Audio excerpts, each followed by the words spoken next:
as per India Food Service Report 2019, which NRAI brings out every 3 years, the size was 4.25 lakh crores of the industry, and we are roughly about 2.5%, 2.2% of the national GDP. That's our contribution to the GDP. Today, as we speak, for last 5-6 months, this sector is virtually at a standstill. We are not even, doing 20% of the business we used to do, because the only avenue which was available all these months was probably delivery. But with the, the fear of virus in the air, I don't think there was much of an uptake over there as well. So yeah, I mean, it must have shrunk. Our business would have been next to nothing in last 5 months, and about 35,000 crores a month. Then 5 months could be something as high as 1,75,000 crore. That's totally down the drain, and we are now into the 6th month. Plus, you have to understand that with restaurants, every state had its own calls. So when you do a start-stop kind of thing, it doesn't help the consumption as well. कि अभी आपने चालू किया फिर suddenly होगा जी weekend पे बंद है.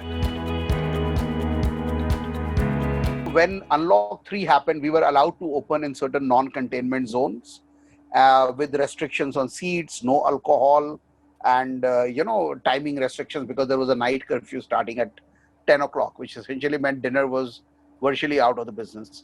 Now, good thing is night curfew is gone, liquor service is permitted, and of course the restricted number of capacity utilization still remains.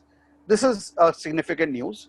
And I think the bigger news for me is that now there is a clear-cut difference between containment and non-containment zones. And that's the right way to work. And I think it's time now for the entire industry to come together, and likewise with our consumers as well. We all need to work responsibly to make sure that we utilize these unlock rules properly to build on consumption.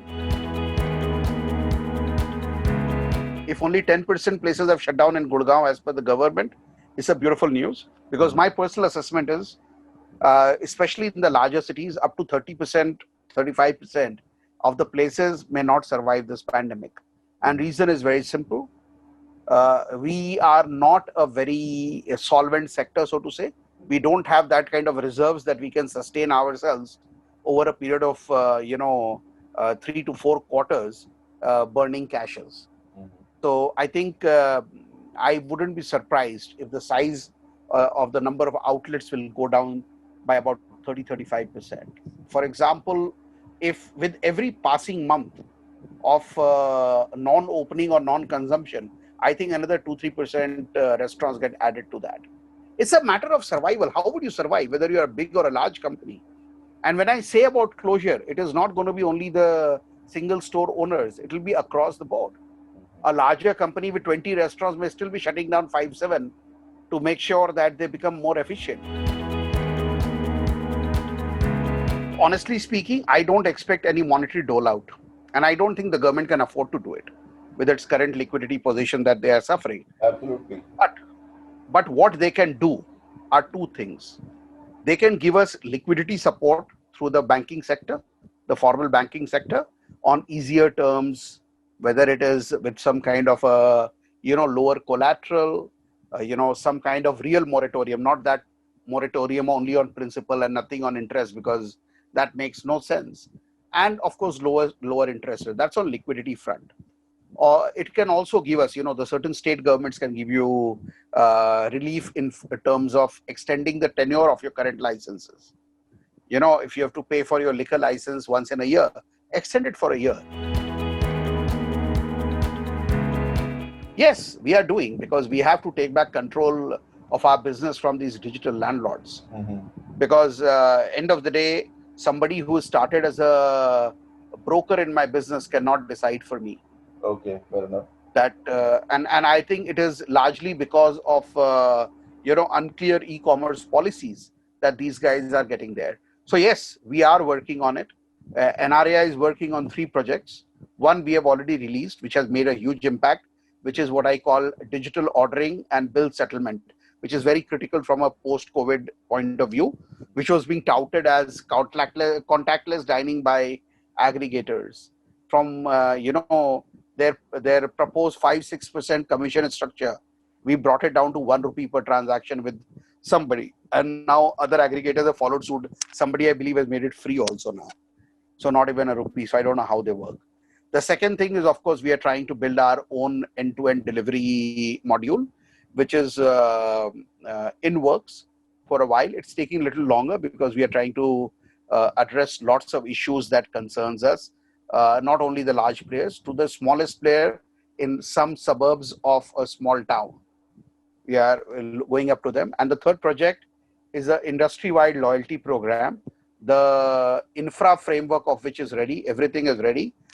As soon as businesses return to normalcy, we will roll it out. One of the things that we have been telling our aggregator partners also is to unbundle services. Take, for example, delivery. Okay. If I want to use my own delivery fleet and get orders from you, I don't have that ability. Because as I said, the digital landlords have said, either you take end-to-end solution or I wouldn't even allow you a listing on my platform, which is against the basic grain of an e-commerce policy. What is the e-commerce platform supposed to be? It's a neutral marketplace where buyers and sellers come, they trade on their own terms, and they pay a usage fee to the platform owner. But today, if you tell a Zomato or a Swiggy that I want to use my own delivery fleet, they will not allow you to do it. They will not allow you to enlist. So I think unbundling of services is the best way. Whoever wants whatever can choose that. For example, a fine dining restaurant may choose to have a loyalty program, but a QSR may choose not to take it. Why should we compel it on them? Let me talk about the damages first. As I said, we have seen 2 quarters of virtual zero business. That is about 2 lakh crores gone.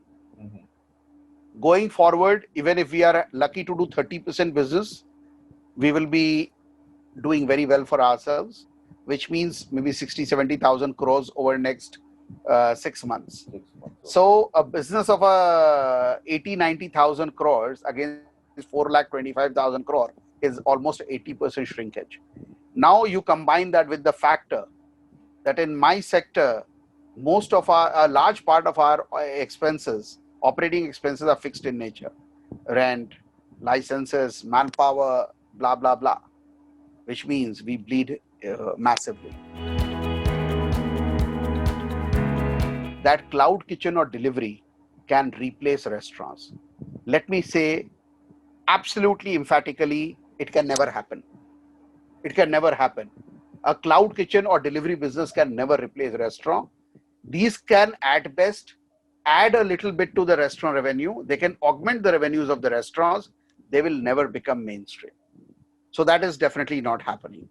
But I believe going forward, my personal assessment based on whatever I understand is that, the businesses which are not absolutely premium dining will probably come back to their feet little quicker, which means affordable casual or affordable restaurants. I think bars will suffer the longest because the new people distancing norms will ensure that lounges, bars and all, they will have a tough time. Banquet or Horeca, as the catering segment, is another one which will suffer because of people distancing norms. So I guess people will have to recalibrate the restaurants.